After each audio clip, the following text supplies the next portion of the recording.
All right, you can see from my consumption, I am towing. You can see the trailer there. I'm hooked up and charging too. Just FYI, you can see you got over 200,000 miles. This is supercharger number 2209. Let me show you a problem. This is a brand new supercharger, an issue that I'm having. And the issue involves these parking things and the distance it is from the charger. This is a new version 3. They seem to have the shortest cables ever. And I've never seen such a big distance. And the newer chargers, I'm seeing these parking bumpers. I'm seeing them, I guess people are backing into them. Tesla drivers are getting worse. But it's making it nearly impossible for me to charge with the trailer, to pull up alongside, to try to block as few chargers as possible. Let me show you what I mean. All right, you can see the distance here. This is definitely an issue because this cable is just barely fitting. See, there's almost no slack in the cable. I had to position the car like 3 or 4 times at least in the rain when I pulled up here last night. At the beginning of this charge cycle anyway. And you can see like I had to drive over one of these. And I think my tire's even hitting it. Oh, sorry, where's my knee? But I tried not to pinch the tire when I'm charging. But in order to get out of here, also my front tire is way up at the curb. I had to kind of drive in and angle this way. I was gonna try to angle the other way so I could pull out in case someone pulls into these parking spots and I get blocked in, but I couldn't even do that. I have to angle it in this way.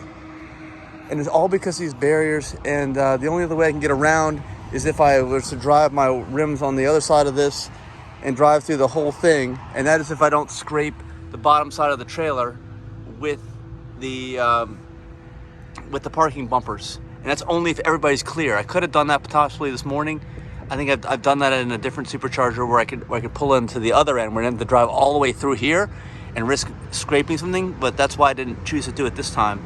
But you can see this is definitely a problem. Why are they so far out? I have no idea, because as you can see, the cable just barely reaches.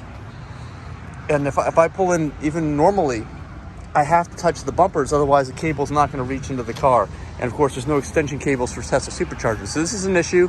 Let me know in your comments what you think about this.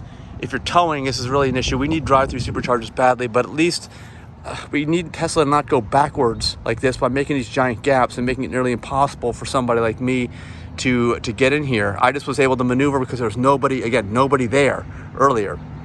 But that may not happen with you. So anyway, let me know your thoughts. Thanks so much for watching. Be sure to like, share, and subscribe as well.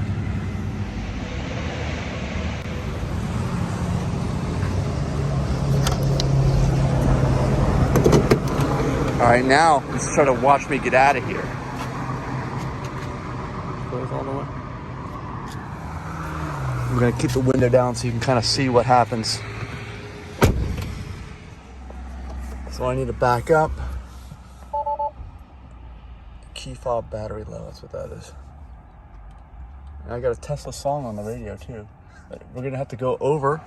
Whoa, there, down, you see that? Whoa. Went over the bumper. Oh, we gotta go, now that was the back wheel, now the front wheel's going over. There we go, up and down. See, I have to back all the way up. Thankfully, there's nobody right next to me. Now I can get out of here. That guy's watching me though, wondering what I'm doing. Bye, Tesla chargers. Bye-bye.